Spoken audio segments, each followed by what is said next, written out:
What is a caddy? Individuals in this distinct fraternity are the concealed characters of the game. They're so much more than bag toters. A caddy's the man who gives, takes, and navigates. A caddy knows when to push and when to pull a player across a course. He may even know better than his boss. He makes the right calls and helps create that difference when it comes down to it.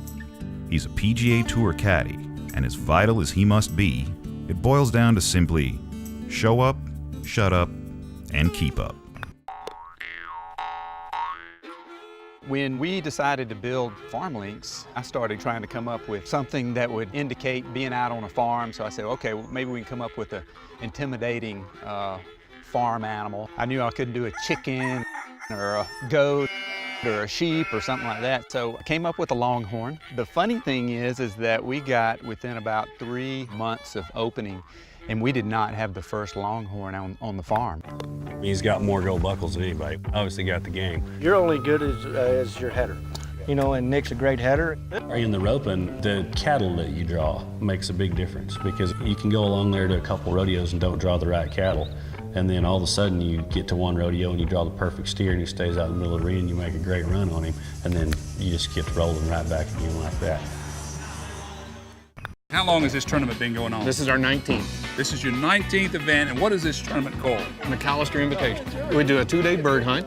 Bird hunt? Wednesday and Thursday. And we always schedule this event during the dove season. We want to bring them in here, have a big feast of food and atmosphere, and the bird hunting. I ain't gonna shoot right over you. Oh yeah, he's not going to shoot right over because he missed. Shoot right over you. When they come over the shed, you may not notice it, but I'm quick as lightning. Get on them. Like a flash. If there's any expert, shooters out there, maybe they can watch my form.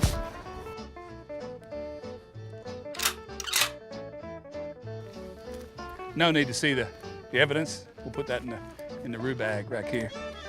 Rue bag.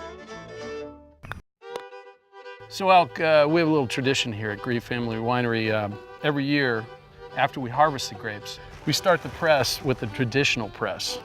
And we're gonna do it old school with our toes. Let's do this. All right, I'm ready to get into this, Grievey. I'd like it. You gotta get to the edges. The process is relatively simple. We squish the grape and we press them, then we put it in specially made barrels and we age it for 7 or 8 months, and then we bottle it. So it's a simple process. Family tradition! Family tradition! Do I really want either one of those two guys treading my grapes? No way, I know where their feet have been. Terrific.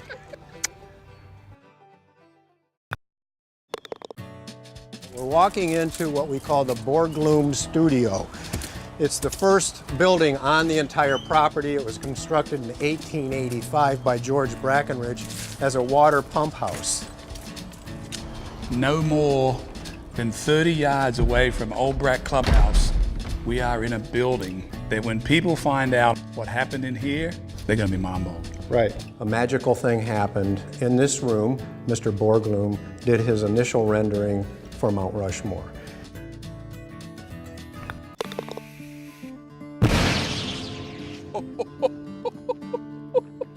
Tell you about the cannons. To begin with, we have some of our major climatic perils out here.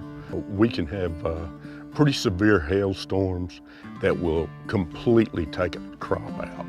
So we started investigating a method to mitigate the hail. You have one of the most unusual things that no one in the world has ever heard of, mate. You've got a piece of machinery here that you shoot up into the clouds to break up hail? To break up the hail. We had a cannon, which I thought was a spiritual thing, that they shot a cannon in the air and they hoped for the best. But I learned today that that cannon was indeed a sound wave, and a very impressive sound wave, and it actually works. The dogs of Angola. Canines in this hand-picked pack are trained to patrol, guard, and help keep order. We have different dogs that we put between these fences. Real intimidation factor. If you try to jump that fence, I'm sure they'll bite you. and try to keep the inmates from leaving. They put them around the prison in between the old fence and the new fence, and they run them through those center around the border to keep the intimidation factor going. And it's going to work every time. It works. It starts with decision making, and that decision making is totally on his own. It's nothing that's taught. Once he finds the place that he needs to go, then he has the whole body movement and structure to get there. It was early in his life when Nebraskan Johnny Rogers realized he had a gift. I was the star of the tumbling team. That was my first deal with athletics, and I won awards and things as I went on, and it just never stopped. Over time, Rogers' unrelenting hard work paid off. In 1970, the All-City and All-State high school champ began his college career as a Husker. Fans clung to his every move, anticipating what play the Jet would pull off next. It was magical to me because I knew at the time what he was doing for the University of Nebraska. He was bringing them into a world of excitement. I mean, they were playing great football here in Nebraska, but they were missing the excitement element. Rogers takes the ball at the 30. He's hit and got away. That excitement element is that element that takes you to the next level, to where people can't wait to see that one player that could do anything at any time. 20 to the 10. He's all the way home. And so he became that for the University of Nebraska, and it changed the whole scope of the way people thought about football. Johnny Rogers' legacy reached true fruition in 1972, when he became Nebraska's first Heisman Trophy winner, the highest honor ever bestowed to a Cornhusker. Have you ever seen anything like that? That kid is just out of sight. You don't win Heisman's by yourself. You don't win national championships by yourself. It's always in conjunction with others that you make your greatest accomplishments, and teamwork makes your dreams work.